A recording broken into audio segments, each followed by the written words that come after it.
Olá, bem-vindos a mais uma conversa aqui no Direito Direto. O seu ponto de encontro para a gente descomplicar o direito, né? De um jeito, assim, bem claro e acessível.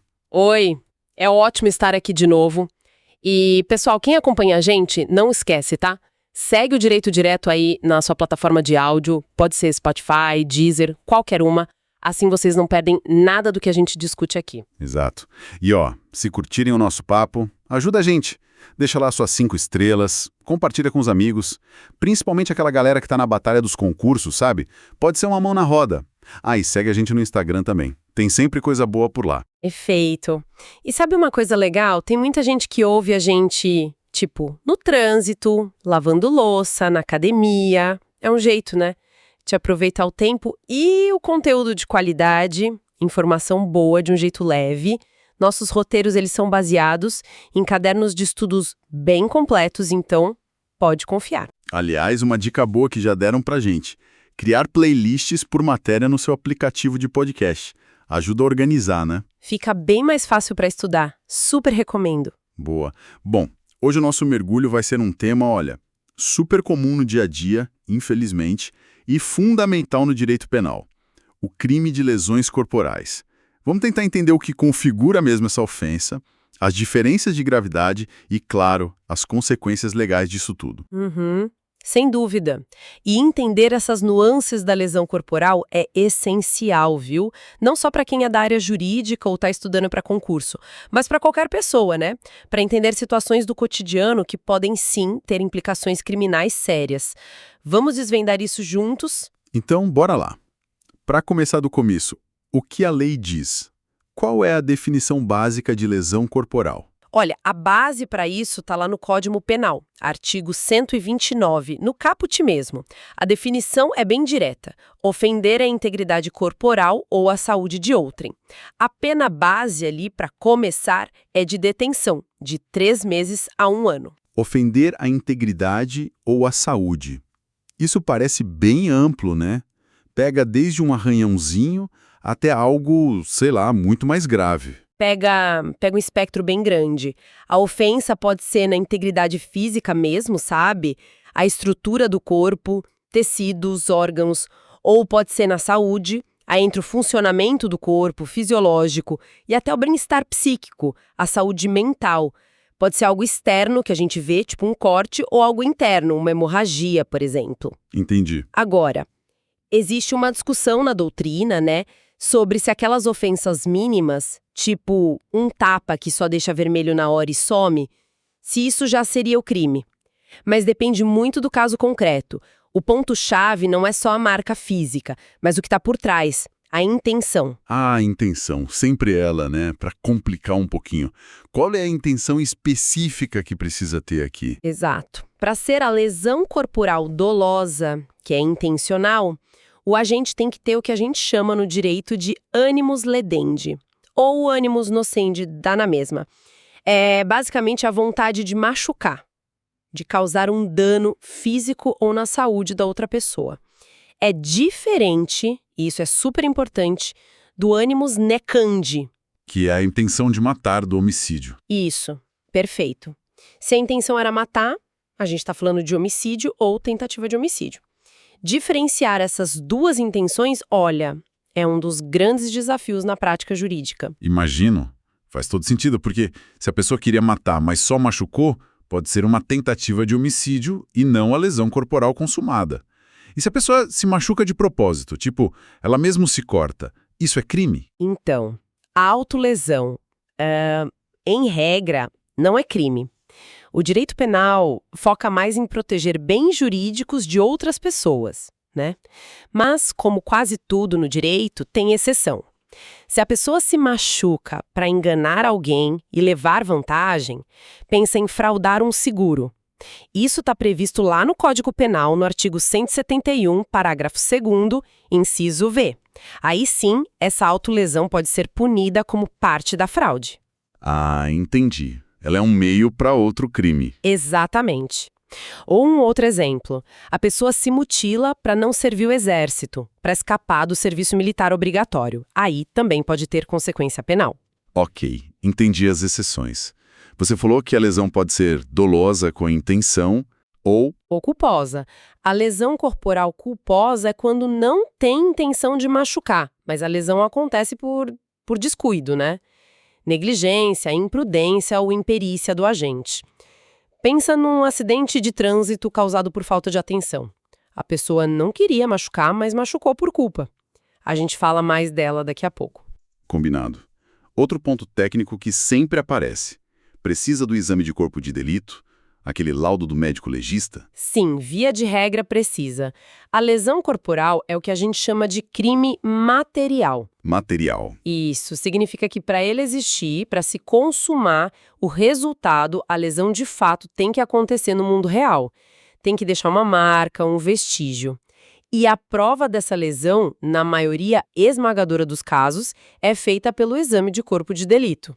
É um laudo pericial que descreve a ofensa. E tentativa. É possível tentar machucar alguém, não conseguir e mesmo assim ser crime? Sim. Na lesão dolosa, a tentativa é perfeitamente possível. Se alguém tenta dar um soco em outra pessoa, mas erra o alvo, ou alguém segura o braço dela, essa pessoa pode responder por tentativa de lesão corporal. Isso porque a agressão pode ser dividida em vários atos, né? É o que chamamos de crime plurissubsistente. Entendi. Mas atenção aqui. Não existe tentativa de lesão corporal culposa.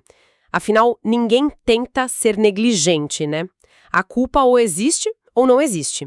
E também não cabe tentativa na contravenção penal de vias de fato, que está lá no artigo 21 da Lei das Contravenções Penais. Vias de fato são aquelas agressões mais leves, tipo o empurrão, que não chegam a machucar de verdade? Exatamente. São atos agressivos que não causam lesão corporal. Um empurrão, um puxão de cabelo. Como não há resultado lesão, não se fala em tentativa de produzir esse resultado. Interessante essa diferença. E uma dúvida que muita gente tem, e o consentimento da vítima? Pensa num lutador de boxe, ele concorda em levar soco? Ou alguém que faz uma tatuagem, que tecnicamente é uma lesão na pele. Isso muda as coisas? Muda. E muda bastante. O consentimento do ofendido pode tirar a ilicitude da conduta, ou seja, fazer com que ela não seja crime. Mas, atenção, só na lesão corporal leve. Ah, só na leve. Só na leve. E esse consentimento tem que preencher vários requisitos, tá? Tem que ser livre, sem ninguém forçando. A pessoa tem que ser capaz de entender e consentir. O bem jurídico, que no caso é a integridade física, tem que ser disponível, ninguém pode consentir validamente em ser morto, por exemplo, e não pode violar a dignidade humana. Então, lutas esportivas, tatuagem, piercing... São exemplos clássicos onde, se tudo for feito direitinho, com consentimento válido, geralmente não há crime de lesão leve. Mas e se a lesão for mais séria? Numa briga de rua combinada, por exemplo, e alguém se machuca gravemente. O consentimento ainda vale? Aí não. O consentimento não vale para lesões graves, gravíssimas ou que resultem em morte. Nesses casos, a proteção da integridade física e da vida se sobrepõe à vontade individual. E mesmo em situações médicas, sabe, onde o paciente assina lá o termo de consentimento para cirurgia, se o médico erra por negligência, por exemplo, e causa uma lesão, mesmo com o consentimento para o procedimento em si, ele pode responder por lesão corporal culposa. É uma área bem delicada. Tem até decisão recente do STJ discutindo a dificuldade de provar a relação de causa e efeito nesses casos de erro médico. Nossa, bem complexo mesmo. Bom, vamos tentar organizar a gravidade disso tudo. A lei classifica as lesões dolosas, né? Vamos começar pela mais básica. A lesão corporal leve é quando a pessoa é injuriada, mas não consegue nem tirar a prova pré-naturada da polícia para o processo seguir. Alguma mancha na pele ou um raspão na roupa, por exemplo. Ou seja, é toda lesão que não for grave, nem gravíssima, nem seguida de morte. É considerada uma infração de menor potencial ofensivo. E ser de menor potencial ofensivo. O que isso muda na prática? No processo, muda principalmente como o processo começa.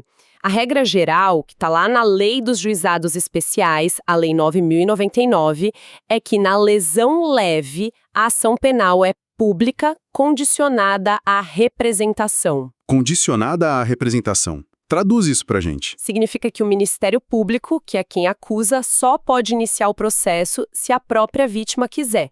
Ela precisa manifestar essa vontade, fazer a representação, como a gente chama. E tem prazo para isso, 6 meses a partir do dia em que ela descobre quem foi o agressor. Se ela não fizer nada nesse prazo, perde o direito. Entendi. Então a bola fica com a vítima, na lesão leve. Em regra, sim. Mas segura essa informação porque tem exceções muito importantes, principalmente quando a gente fala de violência doméstica contra a mulher. Já chegamos lá. Ok, anotado. Subindo então na escala de gravidade, temos a lesão corporal grave. É o parágrafo 1º do artigo 129, né? O que faz a lesão ser grave? Exato, parágrafo 1º. A lesão vira grave se ela resulta em uma de 4 situações específicas, que estão nos incisos. Inciso 1. Incapacidade para as ocupações habituais por mais de 30 dias. Inciso 2. Perigo de vida. Inciso 3. Debilidade permanente de membro, sentido ou função.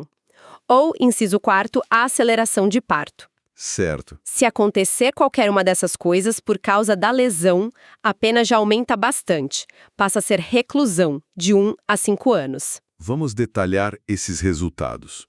Ocupações habituais é só trabalho ou inclui outras coisas do dia a dia? Inclui outras coisas, não é só o trabalho formal, não. Pensa nas atividades normais da pessoa.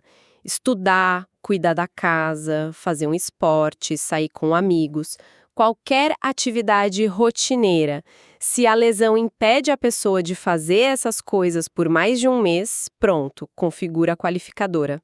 E como se prova isso? Precisa de outro exame depois? Precisa. O Código de Processo Penal exige um exame complementar depois que passam os 30 dias para confirmar que a incapacidade realmente durou esse tempo todo. Entendi. E perigo de vida? A pessoa tem que ter ficado na UTI e quase morrido. Tem que ter sido um risco real, concreto, sabe? Não basta achar que houve perigo. A perícia médica tem que atestar isso claramente no laudo, dizer, olha, por causa dessa lesão específica, a vida da vítima esteve sim em perigo. Ok. O inciso 3º fala em debilidade permanente. Debilidade é tipo enfraquecer, mas não perder totalmente. Exatamente essa a ideia. Não é a perda total da função. É um enfraquecimento, uma diminuição que vai durar para sempre ou por muito tempo. Pensa em perder uns dentes da frente. A pessoa não deixa de comer, mas a mastigação fica prejudicada permanentemente. Isso é uma debilidade da função mastigatória. Ah, faz sentido. Inclusive, o STJ já considerou que a perda de 2 dentes configura essa debilidade. Tem um julgado sobre isso. Outro exemplo que a doutrina discute é perder um rim. O outro rim continua funcionando, mas fica sobrecarregado, né? Isso pode ser visto como uma debilidade. Entendi a diferença para perda total. E aceleração de parto. É bem específico. Acontece quando a agressão faz com que o parto ocorra antes do tempo previsto, mas o bebê nasce vivo e sobrevive. Ah, tá. Porque se o bebê morrer por causa da agressão... Aí a história é outra. A gente já entra na próxima categoria, que é ainda mais grave. Que é a lesão corporal gravíssima do parágrafo 2º. Quais são os resultados aqui? São piores, imagino. Sim, são consequências bem mais drásticas. Olha só. Inciso 1. Incapacidade permanente para o trabalho. Inciso 2. Enfermidade incurável. Inciso 3. Perda ou inutilização de membro, sentido ou função. Inciso 4. Deformidade permanente. E inciso 5. Aborto. Nossa! A pena aqui é a mais alta para as lesões que não resultam em morte. Reclusão, de 2 a 8 anos. E uma curiosidade, a lei mesmo não usa o termo gravíssima.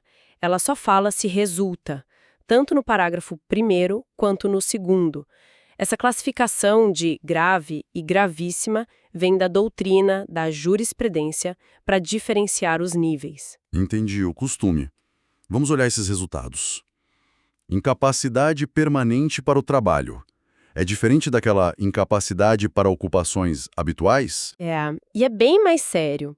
Na grave, a pessoa ficava incapacitada para suas ocupações habituais por mais de 30 dias.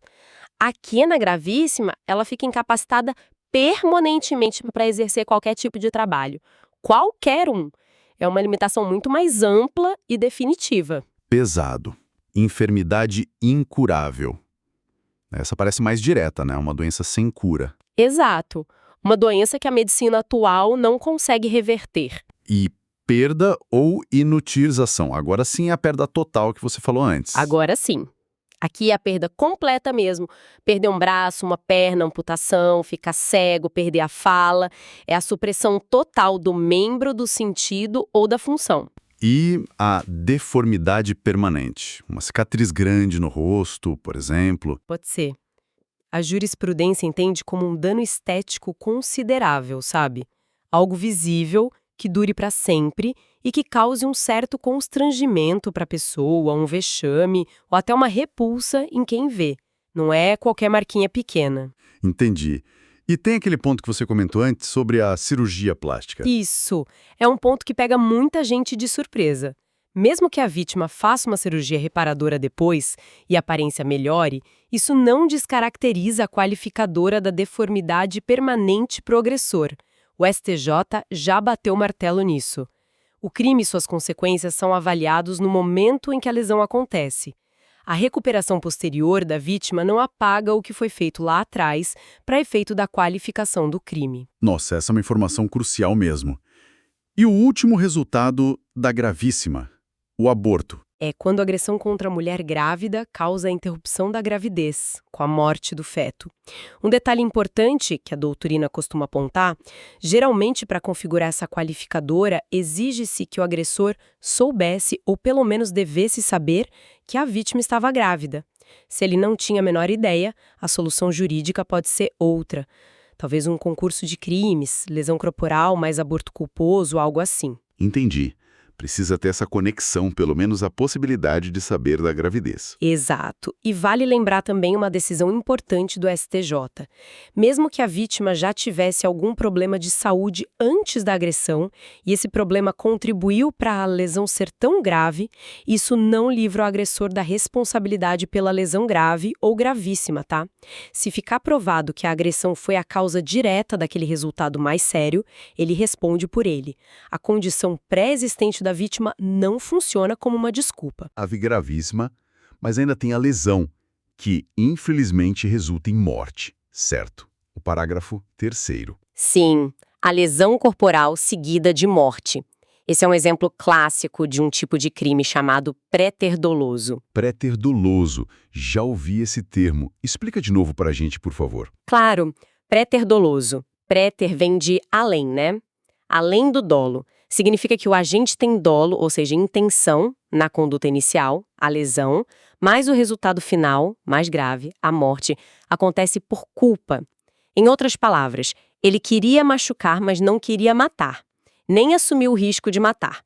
Só que por causa da agressão dele, a vítima acabou morrendo e ele deveria prever que isso poderia acontecer ou agiu de forma descuidada que levou a isso. Ah, entendi. Ele queria o menos lesão, mas causou mais morte, sem querer diretamente. Exatamente. As circunstâncias do caso é que vão mostrar se a intenção era só machucar, lesão seguida de morte, ou se já era matar desde o início. Aí seria homicídio. A pena aqui é de reclusão de 4 a 12 anos. Entendido. Agora, mudando um pouco de foco, existe alguma situação que pode diminuir a pena da lesão corporal? Tipo, alguma causa especial de redução? Existe sim, está no parágrafo 4º. É a chamada lesão corporal privilegiada. Privilegiada. Acontece quando o agente comete o crime movido por um motivo de relevante valor social, pensa em agir para proteger a coletividade, ou moral, um sentimento nobre que a sociedade aprova. Ou então, isso é mais comum, quando ele age sob o domínio de violenta emoção, logo depois de uma injusta provocação da vítima. Sabe aquela situação de perder a cabeça após ser provocado injustamente? Sei. Tipo no homicídio privilegiado também, né? Exatamente. São as mesmas circunstâncias. Nesses casos, o juiz pode, veja bem, não é obrigado, reduzir a pena de 1/6 a 1/3. E isso vale para todas as formas dolosas, a leve, a grave, a gravíssima e até a seguida de morte. Interessante. E o parágrafo seguinte, o quinto inciso, fala em substituir a pena por multa. Quando isso pode acontecer? Em duas situações específicas, mas só na lesão corporal leve, tá? Ok, só na leve. Primeira, se essa lesão leve foi cometida sob uma daquelas circunstâncias do privilégio que a gente acabou de ver, relevante valor, violenta emoção pós-provocação. Segunda, se as lesões foram recíprocas, sabe, aquela briga em que os dois se agridem e se machucam levemente? Nessas duas hipóteses, o juiz pode trocar a pena de detenção por uma pena de multa. É uma possibilidade de abrandar a punição. Entendi. Falamos bastante da lesão com intenção, a dolosa. Mas e a culposa? Aquela sem querer, por descuido. A lesão corporal culposa está lá no parágrafo 6º, sexto parágrafo. Como a gente já adiantou, ela acontece por negligência, imprudência ou imperícia. A pena é bem mais leve, detenção de 2 meses a 1 ano. Bem menor mesmo. Sim, e a regra aqui, igualzinho na lesão leve dolosa, é que a ação penal também depende da representação da vítima. A vítima precisa querer que o processo vá adiante. A não ser no trânsito, né? Você mencionou que tem regra própria. Exato. Lesão corporal culposa na direção de veículo automotor tem o tratamento específico lá no Código de Trânsito Brasileiro, no artigo 303. As regras podem ser um pouco diferentes. Ok. E essa pena da lesão culposa, mesmo sendo mais baixa, ela pode aumentar em alguma situação? Pode sim. O parágrafo 7º, o 7º parágrafo, traz algumas causas de aumento de 1/3. Ele remete a situações parecidas com as do homicídio culposo. Por exemplo, se o agente não observa uma regra técnica da profissão dele, pensa num erro médico por não seguir um protocolo. Se ele não presta socorro imediato para a vítima, se ele não tenta diminuir as consequências do que ele fez, se foge para evitar prisão em flagrante, ou uma inclusão mais recente, se o crime é cometido por milícia privada ou grupo de extermínio. Nessas situações, a pena aumenta. Entendi. E o perdão judicial? Aquela situação em que o juiz pode deixar de aplicar a pena. Cabe na lesão culposa? Cabe também. O parágrafo 8º, ele permite isso. Ele usa o mesmo critério lá do homicídio culposo, acontece quando as consequências da própria infração atingem o agente de uma forma tão grave que a punição do Estado perde o sentido, se torna desnecessária. Pode dar um exemplo? Claro. Imagina um pai que, por um descuido terrível, deixa algo cair e causa uma lesão grave no próprio filho pequeno. A dor, o sofrimento, o remorso desse pai podem ser tão intensos que aplicar uma pena criminal nele seria quase uma crueldade adicional, entende? Nesses casos extremos, o juiz pode conceder o perdão judicial. Faz muito sentido existir essa válvula de escape. Bom, agora acho que a gente precisa entrar numas qualificadoras e causas de aumento bem específicas, né? Várias delas ligadas a contextos sociais muito importantes e com leis recentes alterando as coisas. Violência doméstica é um ponto central nisso, imagino. Com certeza absoluta, o parágrafo 9º, seno 9, trata especificamente da lesão corporal no contexto de violência doméstica e familiar. Ele qualifica o crime. Mesmo que a lesão em si seja leve, ela se torna um crime mais grave se for praticada contra familiar, pai, mãe, filho, irmão, contra cônjuge ou companheiro, mesmo que ex ou qualquer pessoa com quem se conviva ou tenha convivido, ou ainda se o agressor se aproveita dessa relação doméstica para agredir. E atenção aqui, teve mudança recente. A Lei 14.994, de 2024, alterou a pena. Agora é reclusão de 2 a 5 anos. Reclusão de 2 a 5 anos? É uma pena bem mais pesada que a da lesão leve comum, que era a detenção de 3 meses a 1 ano. Muito mais pesada. Mostra a preocupação do legislador com esse tipo de violência. E essa qualificadora vale mesmo se, por exemplo, a agressão acontecer fora de casa? Numa discussão na rua entre um casal? E se a vítima for um homem agredido pela esposa ou companheira? Sim, vale para as duas perguntas. O STJ já tem jurisprudência consolidada sobre isso. O que importa não é o local da agressão, mas a existência daquela relação doméstica, familiar ou de afeto. A agressão pode acontecer na rua, no trabalho. Se o motivo for a relação, incide o parágrafo 9º. E também se aplica se a vítima for homem. A lei protege a unidade familiar, independentemente do gênero da vítima nesse parágrafo específico. Mas tem aquela diferença na ação penal que você mencionou antes, né? Tem, e é crucial. Se a vítima da lesão corporal nesse contexto, parágrafo 9º, for mulher, a ação penal é pública incondicionada. Isso está na súmula 542 do STJ. Ou seja, não depende mais da representação dela. O Ministério Público tem que agir de qualquer jeito se souber do crime. Exatamente. É uma proteção adicional importantíssima. Agora, se a vítima for homem, aí o entendimento que prevalece na doutrina é que a regra geral da lesão leve, que é a base dessa qualificadora, se mantém. A ação continua sendo pública condicionada à representação dele. Entendi a distinção.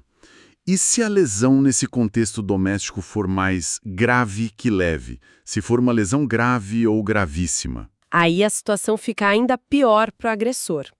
O parágrafo 10º, parágrafo 10, diz que se a lesão for grave, lá do sextão, gravíssima, lá do sextão, ou seguida de morte, lá do sextão, e acontecer nesse contexto de violência doméstica, do sexto nono, a pena base da lesão grave, gravíssima ou seguida de morte é aumentada em 1/3. Um aumento em cima da pena que já era maior. Exato. E tem mais. O parágrafo 11º, parágrafo 11, traz outro aumento de 1/3 se a vítima dessa lesão doméstica do sexto nono for uma pessoa com deficiência. É um plus de proteção. Entendi. É uma cascata de aumentos para proteger mais as vítimas vulneráveis nesse contexto e tem também um aumento de pena mais novo, né? No parágrafo 12, envolve agentes públicos, escolas, parece um pouco complicado. Ele é um pouco extenso, mas vamos lá. Esse parágrafo 12 prevê um aumento de pena de 1/3 até 2/3 se a lesão dolosa for cometida contra algumas autoridades específicas.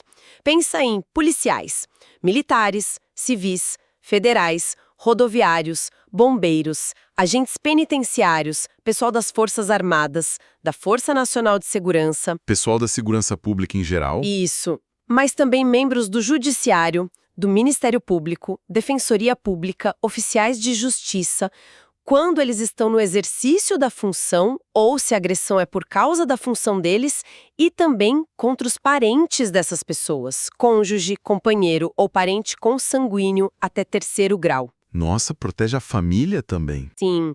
E o mesmo aumento de 1/3 a 2/3 vale se a lesão dolosa acontecer dentro de uma instituição de ensino, qualquer uma. E você falou que pode aumentar ainda mais. Pode.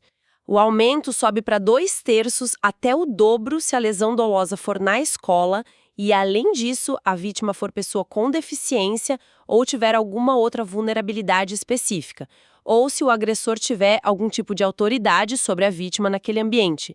Pai, padrasto, tio, irmão, tutor, curador, empregador, professor, funcionário da escola. Entendi. É uma proteção reforçada no ambiente escolar, especialmente para os mais vulneráveis ou contra quem tem poder ali dentro. Exatamente. E um ponto aqui que é, importantíssimo nesse parágrafo 12. Se a lesão contra esses agentes públicos que a gente listou for gravíssima, do segundo parágrafo, ou seguida de morte, do terceiro, o crime se torna hediondo. Hediondo. Isso tem um peso enorme, né? Para a progressão de regime, liberdade provisória. Muda tudo na execução da pena. É um recado bem claro do legislador sobre a gravidade de atentar contra esses agentes nessas circunstâncias mais extremas. Impactante. E para a gente fechar essa parte das qualificadoras, tem uma que é específica contra a mulher, certo? Que não se confunde necessariamente com a violência doméstica. Exato. É o parágrafo 13º, parágrafo 13, que também veio com a Lei 14.994 de 2024. Ele qualifica a lesão praticada contra a mulher por razões da condição do sexo feminino. Razões da condição do sexo feminino. Isso soa parecido com o feminicídio, né? O espírito é o mesmo, a lei explica. Considera-se que há essas razões quando o crime envolve violência doméstica e familiar, aí pode até coincidir com o cinzo 9, ou quando há menosprezo ou discriminação à condição de mulher, ou seja, uma agressão motivada por misoginia, por exemplo, mesmo que não seja no ambiente doméstico, pode entrar aqui. A pena é a mesma do cinzo 9, reclusão de 2 a 5 anos. Ufa! Que artigo longo e cheio de detalhes esse 129, hein? Realmente muitas camadas. Vamos tentar fazer um resumo rápido para amarrar os pontos principais que a gente viu hoje. Vamos sim, acho importante. Então, vimos que a lesão corporal, lá no artigo 129 do Código Penal, é basicamente ofender a integridade física ou a saúde de outra pessoa. A chave é a intenção, o ânimos. Se for leedende, querer machucar, é dolo. Se for necande, querer matar, aí já muda para homicídio. E pode ser por culpa também, negligência, imprudência, imperícia. Vimos que é um crime material, ou seja, precisa do resultado, a lesão, e geralmente do exame de corpo de delito para provar. E que cabe tentativa na forma dolosa, mas não na culposa nem nas vias de fato. Isso. Aí passamos pelos níveis de gravidade da lesão dolosa. A leve, que é por exclusão, e a ação penal em regra depende da representação da vítima. A grave, parágrafo 1º, que tem aqueles resultados específicos. Incapacidade para as ocupações habituais por mais de 30 dias, perigo de vida, debilidade permanente ou aceleração de parto. Depois a gravíssima, parágrafo 2º, com consequências ainda piores. Incapacidade permanente para o trabalho, enfermidade incurável, perda ou inutilização de membro sentido à função, deformidade permanente ou aborto. E a lesão corporal seguida de morte, parágrafo 3º, que é aquele crime pré-doloso, queria machucar, mas acabou causando a morte por culpa. Falamos também da lesão culposa, parágrafo 6º, que também depende de representação em regra, e dos aumentos de pena para ela, parágrafo 7º. E das possibilidades de diminuir a pena com o privilégio, parágrafo 4º, relevante valor, violenta emoção pós-provocação, de substituir a pena por multa na lesão leve, parágrafo 5º, e até do perdão judicial na lesão culposa, parágrafo 8º. E para fechar, mergulhamos nas qualificadoras de aumentos mais específicos, muitos deles recentes. A violência doméstica, parágrafo 9º, com aquela pena mais grave de 2 a 5 anos e ação incondicionada se a vítima for mulher. Com aumentos de pena se a lesão doméstica for grave, gravíssima, seguida de morte, parágrafo 10, ou se a vítima for pessoa com deficiência, parágrafo 11.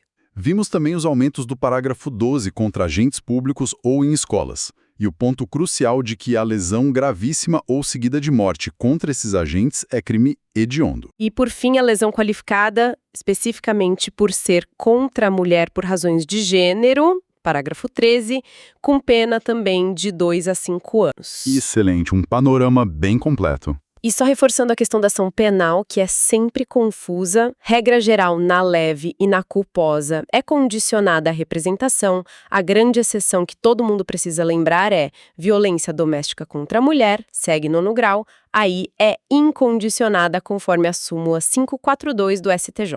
Perfeito. Chegamos ao fim de mais um Direito Direto. Esperamos que essa análise detalhada sobre lesões corporais tenha sido útil, tenha clareado as ideias aí para quem nos ouve. Obrigada pela companhia de todos. E não esqueçam, sigam o podcast, deixem lá 5 estrelas se curtiram e, claro, compartilhem com quem vocês acham que pode se interessar pelo tema. Isso aí. E continuem acompanhando a gente lá no Instagram. Sempre tem mais dicas e conteúdo jurídico descomplicado por lá.